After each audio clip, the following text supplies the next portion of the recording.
হচ্ছে।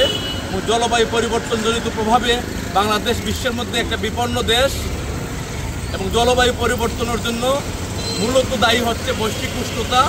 বৈশ্বিক উষ্ণতা ঘটে কার্বন নির্গমনের জন্য, অর্থাৎ কয়লা এবং জীবাশ্ম ভিত্তিক যে জ্বালানি সারা বিশ্বব্যাপী পুরানো হয় তার জন্য বৈশ্বিক উষ্ণতা তথা জলবায়ু পরিবর্তন ঘটছে।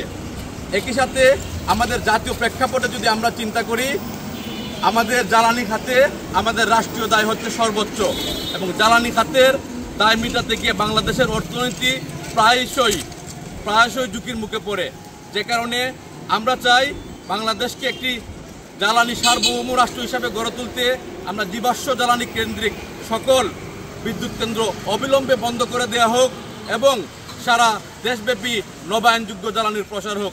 এবং আমরা চাই 2050 সালের মধ্যে সারা দেশব্যাপী আমাদের সকল বিদ্যুৎ কেন্দ্র নবায়নযোগ্য জ্বালানির মাধ্যমে তৈরি করা হোক। অর্থাৎ আমরা 2050 সালে আমরা পুরোপুরি নবায়নযোগ্য জ্বালানি নির্ভর একটি রাষ্ট্র হয়ে উঠতে চাই। আর আমরা অবিলম্বে ফসিল অর্থাৎ জীবাশ্ম ভিত্তিক যেসব বিদ্যুৎ কেন্দ্র আছে সেগুলো বন্ধ করার দাবি জানাই।